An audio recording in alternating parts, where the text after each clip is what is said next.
नमस्कार दोस्तों, आपकी जिंदगी में धन नहीं आ रहा है, आप निराश रहते हो, दुर्दशा पीछा नहीं छोड़ती, तो जानो कि घर में स्त्री का अपमान करने से क्या होता है। धार्मिक दृष्टिकोण से स्त्री का अपमान करना उसके खुद के कर्मों को बुरी तरह से प्रभावित कर सकता है।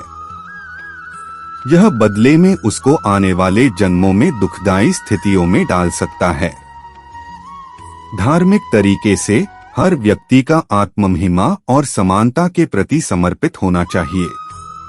स्त्री का अपमान करने से आप धार्मिक संविधान के खिलाफ जा सकते हैं, जिससे आपके आत्मविश्वास और आत्मसमर्पण में कमी आ सकती है।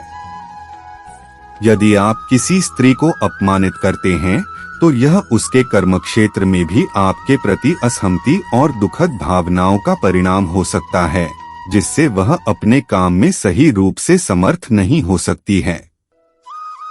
स्त्री का अपमान करने से आपका समाज में दूसरों की दृष्टि में गिर सकता है। स्त्री का अपमान करने से आपके आत्मविकास की राह में बाधा हो सकती है, क्योंकि धार्मिक मानवता में हर व्यक्ति को समान माना जाता है और समाज के सभी सदस्यों की रक्षा की जिम्मेदारी होती है। नारी का अपमान करना गलत है, क्योंकि यह मानवता के मूल आदर्शों और सामाजिक मानवाधिकारों के खिलाफ होता है। यह आत्मा की महत्वपूर्णता, समानता और सभी के सामाजिक और आधिकारिक अधिकारों का उल्लंघन करता है। सुख शांति में विघटन। नारी का अपमान करने से समाज में भिन्नता और असमानता की भावना बढ़ सकती है। यह एक स्थानीय समाज में और अधिक स्तरों पर भी असमानता को बढ़ावा देता है और समाज के सुख शांति में विघटन कर सकता है। धार्मिक दृष्टिकोण से सभी मनुष्यों को समान आदर्शों और मूल्यों के साथ देखना चाहिए। नारी के अपमान करना धार्मिक मूल्यों के खिलाफ होता है, जो मानवता के मूल सिद्धांतों में शामिल हैं। समृद्धि प्रगति में बाधा।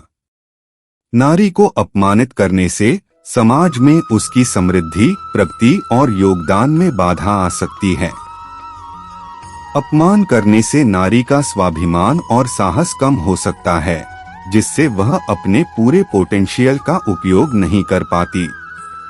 नारी के अपमान करने से समाज में उसके सामाजिक और आधिकारिक असमानता को प्रोत्साहित किया जा सकता है, जो कि मानवाधिकारों के खिलाफ है।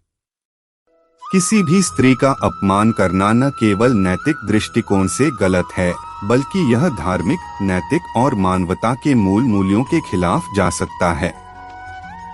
नारी का सम्मान करना और उसके साथ न्यायपूर्ण, सहमत और समर्पित व्यवहार करना महत्वपूर्ण है, क्योंकि हम सभी एक ही मानव जाति के हिस्से हैं और हर व्यक्ति का समान अधिकार और महत्व होता है। मासिक धर्म के दौरान नारी के साथ व्यवहार में आदर भाव, समर्पण और सम्मान दिखाना मानवता की मूल मूल्यों का पालन करने का तरीका है, और यह हमें सामाजिक समृद्धि और साहित्यिक विकास की दिशा में भी आगे बढ़ने में मदद करता है। गर्भवती या मासिक धर्म के दौरान किसी महिला का अपमान करना और उसे बुरा बोलना बहुत ही दुष्कर्म है। यह न केवल उसके आत्ममहिमा को क्षति पहुंचाता है, बल्कि समाज में भी एक दुष्प्रभाव डालता है। हमें सभी को समान आदर भाव दिखाना चाहिए और उनकी सहायता और समर्थन करना चाहिए, चाहे वे किसी भी परिस्थिति में हों। संक्षेप में, नारी के अपमान करना समाज के मूल मूल्यों, आदर्शों और मानवता के अधिकारों के खिलाफ होता है।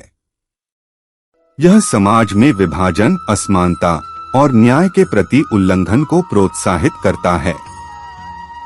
नकारात्मक प्रभाव। संक्षेप में, धार्मिक दृष्टिकोण से स्त्री का अपमान करने से उसके स्वाभाविक और कर्मिक स्थितियों में नकारात्मक प्रभाव हो सकता है और यह धार्मिक मूल्यों के खिलाफ जा सकता है। हम कह सकते हैं कि जैसे जैसे समाज में महिलाओं का सम्मान और समानता बढ़ता है, वैसे वैसे समाज में सभी का विकास होता है और सामाजिक असमानता कम होती है।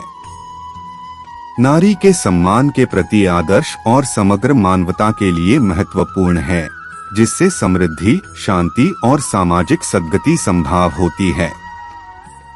इसके साथ ही ध्यान देने योग्य है कि महिलाओं का सम्मान न केवल घर के अंदर बल्कि समाज में भी होना चाहिए।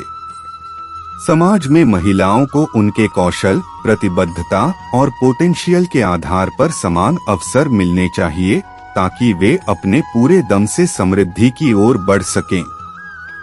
यह जानकारी आपको कैसी लगी हमें कमेंट बॉक्स में लिखकर जरूर बताइए। चैनल को सब्सक्राइब करें, वीडियो को शेयर करें।